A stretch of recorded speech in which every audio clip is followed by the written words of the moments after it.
Subscribe and press the bell icon so you never miss an update from Prep Ladder. Hello dreamers, welcome to Prep Ladder. Today we are continuing with our series that is Daily Dose of Current Affair. आज है 24 मार्च 2022. आज के इस lecture में हम लोग जो 5 topic discuss करने वाले हैं वो है, जो फर्स्ट टॉपिक जो आज हम डिस्कस करेंगे वो है बीबीएनजे ट्रीटी से रिलेटेड। सेकंड टॉपिक में हम Delhi municipal corporation amendment act 2022 के बारे में डिस्कस करेंगे। थर्ड जो टॉपिक है वो इंटरनेशनल डे ऑफ फॉरेस्ट से रिलेटेड है। फोर्थ जो टॉपिक है वो मिनामाटा कन्वेंशन ऑन मरकरी के बारे में है। और आज का जो हमारा लास्ट टॉपिक है उसमें हम हिमालयन ग्रिफन्स के बारे में डिस्कस करेंगे। So let's start our discussion with our first topic that is biological diversity beyond national jurisdiction, जिसको शॉर्ट में हम बीबीएनजे ट्रीटी भी बोलते हैं। अभी रिसेंटली जो बीबीएनजे ट्रीटी है वो न्यूज में क्यों है? अभी रिसेंटली यूएन क्लोज की इंटर गवर्नमेंटल जो कॉन्फ्रेंस है IGC4, it was conducted in New York city. अभी न्यूयॉर्क सिटी में IGC4 जो है वो कंडक्ट हुई है, और वो कंडक्ट किस लिए हुई है? To conclude the draft of this BBNJ treaty, right? कि इसके जो बीबीएनजे जो ट्रीटी है इसके ड्राफ्ट को फाइनल करने के लिए ये मीटिंग हुई है, राइट? सो अब हम बीबीएनजे ट्रीटी के बारे में देख लेते हैं कि एक्चुअल में ये ट्रीटी है क्या। सो बीबीएनजे जो ट्रीटी है, this treaty is also known as treaty of high seas, right?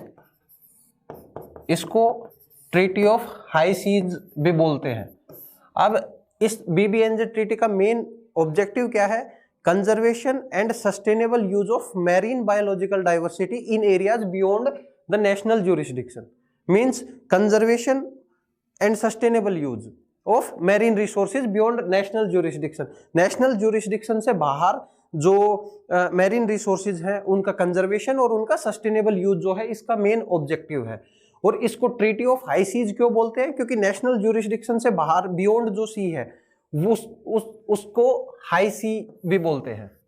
सो अगर हम देखें तो हाई सी जो रीजन है किसी भी कंट्री के टेरिटोरियल वाटर और एक्सक्लूसिव इकोनॉमिक जोन के बियॉन्ड जो सी है उसको हम हाई सीज बोलते हैं। ठीक है, अब हमने इसका ऑब्जेक्टिव भी देख लिया। और ये जो ट्रीटी है इसको डेवलप किसके अंडर में किया जा रहा है?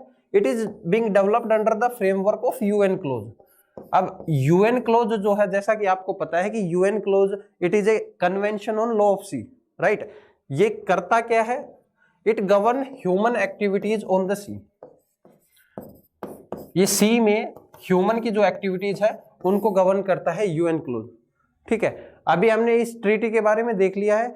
और हाँ, एक इंपॉर्टेंट चीज और है कि इंडिया जो है, India is a member of this treaty, right? अब हम इसके सिग्निफिकेंस के बारे में देख लेते हैं। इस ट्रीटी के सिग्निफिकेंस की अगर हम बात करें, according to IUCN this high sea region जो it constitutes of around 50% of the globe. जो टोटल जो ग्लोब है हमारा, या जो टोटल अर्थ है उसका 50% जो है वो हाई सी रीजन है। अब इसकी मेन सिग्निफिकेंस क्या होगी? सिग्निफिकेंस ये है कि ये जो हाई सी रीजन है ये हर एक कंट्री के नेशनल ज्यूरिसडिक्शन से बाहर है, राइट? सो ये जो है अनएक्सप्लोर्ड है। This reason is 95% unexplored. 95% इस रीजन को एक्सप्लोर अभी तक नहीं किया गया है। जबकि ये जो रीजन है it is very rich in minerals resources, और ये इकोनॉमिक पर्सपेक्टिव से हमारे लिए बहुत इंपॉर्टेंट है, राइट? सो ये इस ट्रीटी के सिग्निफिकेंस के बारे में। अभी इस ट्रीटी के बारे में इतना ही। अब हम डिस्कस करते हैं आज का हमारा सेकंड टॉपिक, जो कि है Delhi municipal corporation amendment act 2022। अभी रिसेंटली ये जो एक्ट है ये न्यूज में क्यों है? क्योंकि अभी यूनियन कैबिनेट ने इस एक्ट के लिए अपनी नोट दी है, राइट? सो अब हम इस अमेंडमेंट एक्ट के बारे में देख लेते हैं कि ये अमेंडमेंट एक्ट एक्चुअल में करेगा क्या। सो जैसा कि अभी हमें पता है कि दिल्ली में अभी 3 म्युनिसिपल कॉर्पोरेशंस हैं, जिनमें north Delhi municipal corporation, south Delhi municipal corporation and east Delhi municipal corporation. ये जो अमेंडमेंट एक्ट है ये क्या करेगा? ये इन तीनों को मर्ज करके एक सिंगल एंटिटी में कन्वर्ट कर देगा, राइट? ये इसको एक सिंगल एंटिटी में कन्वर्ट कर देगा। अभी हम ये देख लेते हैं कि वाई दिस इज रिक्वायर्ड, कि इन ये जो तीन म्युनिसिपल कॉरपोरेशन है इनको हम सिंगल एंटिटी में क्यों कन्वर्ट कर रहे हैं। एक्चुअली 2012 से पहले एक ही म्युनिसिपल कॉरपोरेशन होता था दिल्ली में, बट 2012 में it was divided into in these 3 divisions, right. वो 3 डिवीजन में किस लिए डिवाइड किया गया था, सो दैट कि जो सर्विस डिलीवरी है वो इंप्रूव हो, ठीक है। बट इसमें ये डिवीजन के बाद भी काफी इश्यूज आए, वो हम एक बार इश्यूज को भी देख लेते हैं क्या क्या इश्यूज थे। पहला जो इश्यू था वो था uneven distribution of territory, uneven territorial distribution. Uneven territorial distribution से मतलब कि ये जो 3 जो म्युनिसिपल कॉरपोरेशन है इनमें इनकी जो टेरिटरी है वो सिमिलर नहीं थी। मींस किसी के पास जो टेरिटोरियल जो किसी के पास जो टेरिटरी थी वो ज्यादा थी, किसी के पास कम थी, ठीक है, राइट। उसी तरीके से रिसोर्सेज भी अनइवन थे, उसके साथ साथ जो अवेलेबिलिटी ऑफ रिसोर्सेज है कि किसी एक पार्टिकुलर म्युनिसिपल कॉरपोरेशन के पास तो अच्छे रिसोर्सेज हैं, किसी के पास बिल्कुल भी नहीं है, राइट। उसकी वजह से ये जो म्युनिसिपल कॉरपोरेशंस है they are facing the financial challenges.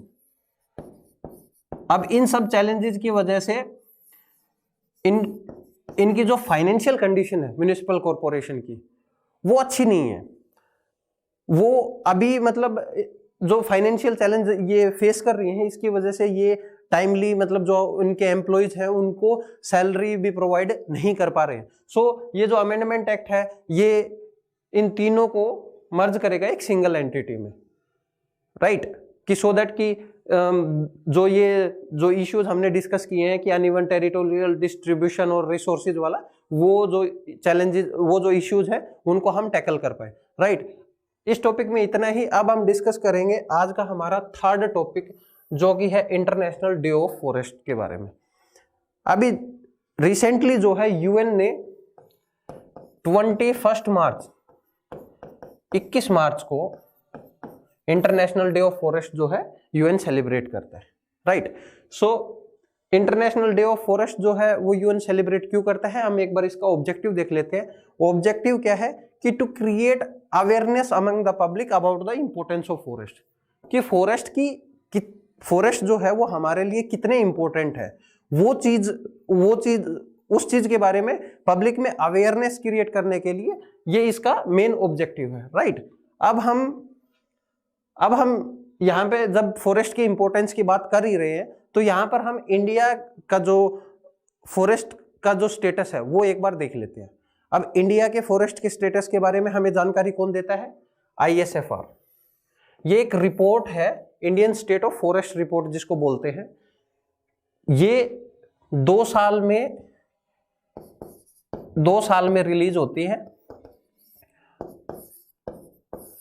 और इसको रिलीज कौन करता है, ISFR रिपोर्ट को इसको रिलीज करता है FRI, फॉरेस्ट रिसर्च इंस्टीट्यूट जो देहरादून है वो इसको रिलीज करता है। और ये जो रिपोर्ट है ये हमें लेटेस्ट डाटा बताता है अबाउट इंडियन फॉरेस्ट और ट्री कवर के बारे में, राइट।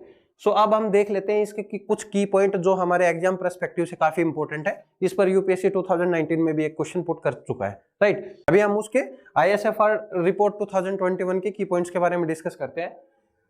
इसने बताया है कि increase in forest and tree cover, forest और जो ट्री कवर है जो 2019 वाली जो रिपोर्ट है उसने जो मेजर किया था उससे फॉरेस्ट और ट्री कवर जो है वो इंक्रीज हुआ है। कितना इंक्रीज हुआ है, वो इंक्रीज हुआ है approx 2300 square kilometre. Exact figure ये है कि 2261 स्क्वायर किलोमीटर जो है वो इंक्रीज हुआ है फॉरेस्ट कवर। अगर इसमें भी अगर हम डिवीजन करें 2261 जो स्क्वायर किलोमीटर है तो 1540 स्क्वायर किलोमीटर जो है वो फॉरेस्ट कवर है और 721 स्क्वायर किलोमीटर जो है वो किसका पार्ट है, ट्री कवर जो है वो इंक्रीज हुआ है, राइट। इसके बाद अगर हम total forest and tree cover की बात करें परसेंटेज वाइज तो अभी इंडिया का जो total forest and tree cover है वो 24.62% है of total geographical area, right, geographical area of the country. इसके बाद अगर हम बात करें टॉप 5 स्टेट्स के बारे में कि फॉरेस्ट कवर जहां जहां इंक्रीज हुआ है उन स्टेट्स के बारे में अगर हम डिस्कस करें तो सबसे ज्यादा जो फॉरेस्ट कवर इंक्रीज हुआ है वो हुआ है आंध्र प्रदेश में, that is followed by Telangana, then Odisha, Karnataka and Jharkhand. इसके अलावा अगर हम बात करें एरिया वाइज फॉरेस्ट कवर की, अगर एरिया वाइज हम फॉरेस्ट कवर की बात करें तो सबसे ज्यादा जो फॉरेस्ट कवर है वो है एमपी में, मध्य प्रदेश में, उसके बाद है अरुणाचल प्रदेश में,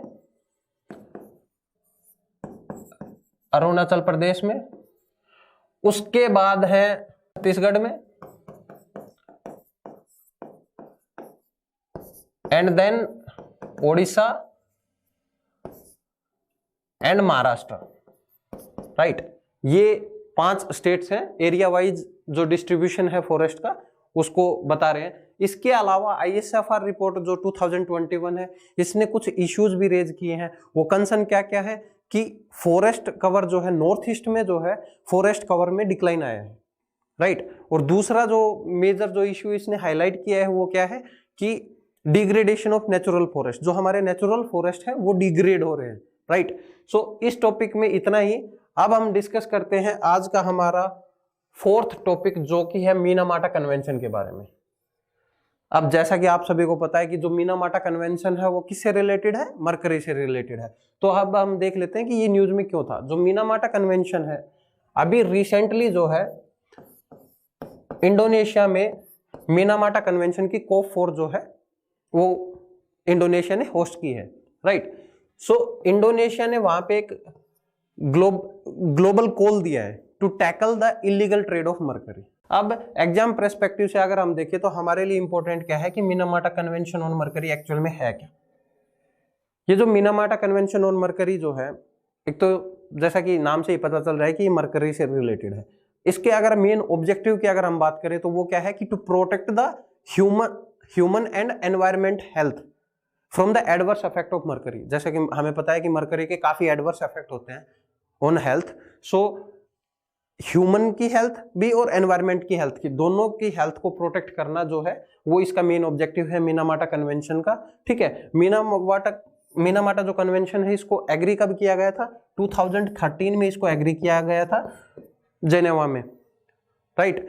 और ये जो मीनामाटा कन्वेंशन है ये डील किसके साथ करता है, ये कंप्लीट जो लाइफ साइकिल है मरकरी का उसके साथ डील करता है, उसके प्रोडक्शन से, ट्रांसफर से, मैन्युफैक्चरिंग से, सबसे रिलेटेड है ये मीनामाटा कन्वेंशन। और उसका मेन एम यही है कि हमें जो ह्यूमन और एनवायरमेंट हेल्थ है उसको मरकरी से कैसे हम बचा सकते हैं, राइट। सो इस टॉपिक में इतना ही। अब हम डिस्कस करते हैं आज का हमारा लास्ट टॉपिक जो कि है हिमालयन ग्रिफन के बारे में।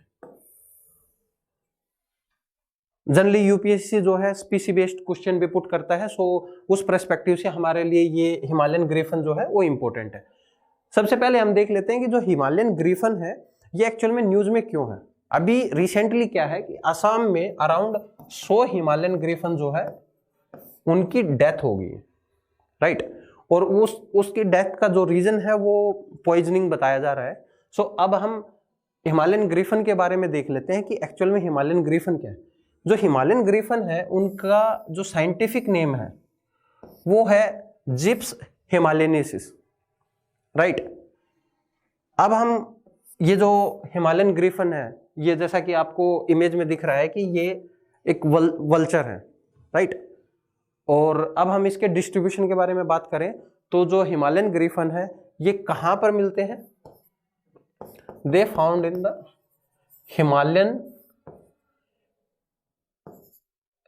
हिमालयन रीजन में मिलेंगे, इसके साथ साथ तिब्बतन प्लेशू में मिलेंगे। और वो कितनी हाइट पे मिलेंगे, वो मिलेंगे हमें 1500 मीटर या उससे अबोव की जो एलिवेशन है वहां पर हिमालयन ग्रिफन जो है वो हमें मिलेंगे, राइट। अगर कंट्री वाइज डिस्ट्रीब्यूशन की अगर हम बात करें, राइट, सो कंट्री वाइज अगर हम बात करें तो जो हिमालयन ग्रिफन्स है ये आपको China, Mongolia, Kyrgyzstan, Uzbekistan, India, Nepal, Bhutan, इन सारे कंट्रीज में आपको ये हिमालयन ग्रिफन मिलेंगे। अब हम इसके कंजर्वेशन स्टेटस के बारे में एक बार देख लेते हैं। अभी IUCN, जैसा कि हमें पता है कि कंजर्वेशन स्टेटस के बारे में जनरली IUCN हमें बताता है, राइट। सो इसका जो IUCN के अकॉर्डिंग इसका जो स्टेटस है वो है near threatened, right, near threatened.